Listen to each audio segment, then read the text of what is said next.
कल्पना कीजिए एक हरे भरे गांव की, जहां आसमान अक्सर नीला और साफ रहता है। लेकिन उस दिन कुछ अलग था। सुबह की ताजा हवा में हल्की सी ठंडक थी और गांव के बच्चे हमेशा की तरह मैदान में खेलने के लिए इकट्ठा हो गए थे। लेकिन अचानक सबकी नजरें आसमान की ओर उठ गईं। वहां बादलों के बीच एक बेहद चमकीला, गोल और रुई जैसा सफेद बादल तैर रहा था। बाकी बादलों से बिल्कुल अलग, मानो किसी ने उसे खास तौर पर बनाया हो। बच्चे एक दूसरे से पूछने लगे, क्या तुम्हें वो बादल दिख रहा है? कितना अजीब है ना, वो तो जैसे मुस्कुरा रहा है। किसी ने कहा। वहीं गांव की बुजुर्ग दादी ने मुस्कुराकर कहा, यह कोई साधारण बादल नहीं है बच्चों, ये तो वो जादुई बादल है जो कभी कभी हमारी इच्छाएं पूरी करने के लिए आता है। बच्चों की आंखों में चमक आ गई। जिज्ञासा और उत्साह के साथ सबने दादी के चारों ओर घेरा बना लिया।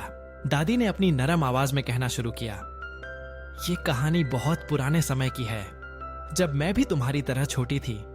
उस दिन भी ठीक ऐसा ही बादल आसमान में तैर रहा था। कहते हैं अगर तुम सच्चे दिल से अपनी इच्छा उस बादल से कहो तो वो उसे पूरा कर सकता है। लेकिन याद रखना, इच्छा हमेशा नेक और दूसरों की भलाई के लिए होनी चाहिए। बच्चों का समूह बादल के नीचे आकर बैठ गया। सबने अपनी अपनी आंखें बंद की और मन ही मन अपनी सबसे प्यारी, सबसे सच्ची इच्छा मांगी। किसी ने अपने माता पिता के लिए खुशियां मांगी तो किसी ने गांव में पानी की समस्या खत्म होने की दुआ की।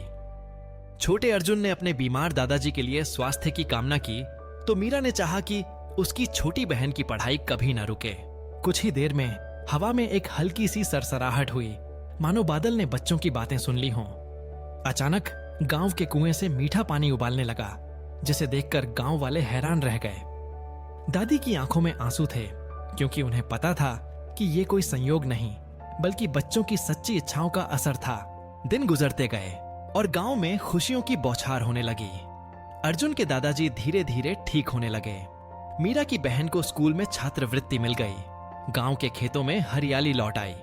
बच्चों की आंखों में उम्मीद थी और दिल में विश्वास कि जादुई बादल ने सचमुच उनकी दुआएं सुन ली हैं। लेकिन सबसे सुंदर बात यह थी कि बच्चों ने जाना, इच्छाएं सिर्फ मांगने से नहीं, बल्कि नेक दिल और अच्छे कर्मों से भी पूरी होती हैं। उन्होंने मिलकर गांव की सफाई शुरू की, पौधे लगाए और बुजुर्गों की मदद करने लगे। उनका मानना था कि जब हम खुद दूसरों की भलाई के लिए आगे बढ़ते हैं तो जादुई बादल हमेशा हमारे साथ रहता है, कभी मुस्कान बनकर, कभी छांव बनकर। समय के साथ उस गांव की कहानी दूर दूर तक फैल गई। लोग अपने बच्चों को इच्छाएं पूरी करने वाले बादल की कहानी सुनाने लगे। हर बार जब आसमान में कोई अनोखा सफेद बादल दिखता, पोषा मिले रहना था, ततंदा बच्चे अपनी आंखें बंद कर लेते और मुस्कुराते हुए अपनी इच्छा मन में दोहराते। उन्हें अब पता था कि सच्चे दिल से मांगी गई प्रार्थनाएं और अच्छे कर्म मिलकर हर सपने को पूरा कर सकते हैं। जैसे जैसे साल बीतते गए, गांव में हर नई पीढ़ी को उस बादल की कहानी सुनाई जाती रही। बच्चों के मन में हमेशा यह विश्वास बना रहा कि जादू आसमान में नहीं, बल्कि हमारे दिलों में छुपा होता है। जब हम सच्चे दिल से किसी की मदद करते हैं, दूसरों की खुशी के लिए दुआ करते हैं, तो वह जादुई बादल कहीं न कहीं हमारी इच्छाएं पूरी करने जरूर आता है। इस तरह इच्छाएं पूरी करने वाला वह बादल गांव के बच्चों के लिए केवल एक बादल नहीं, बल्कि भरोसे, उम्मीद और अच्छाई का प्रतीक बन गया। उसकी कहानी आज भी हर दिल में जीती है, याद दिलाती है कि हर छोटी सी इच्छा जब नेक इरादे और सच्चे मन से की जाए तो आसमान के पार भी गूंजती है और किसी न किसी रूप में वह जरूर सच होती है। मैं तो चला, अब तुम सब्सक्राइब करो, नहीं तो तुम्हारा मोबाइल हैंग हो जाएगा टाइम पे। सब्सक्राइब कर लो, नहीं तो रात को तुम्हारे सपनों में मैं आकर डांस करूंगा। लाइक करो, सब्सक्राइब करो, शेयर करो और हाँ, पानी पी लो। तुम थक गए होगे हंसते हंसते। और मस्त रहो भाइयों। Bye bye.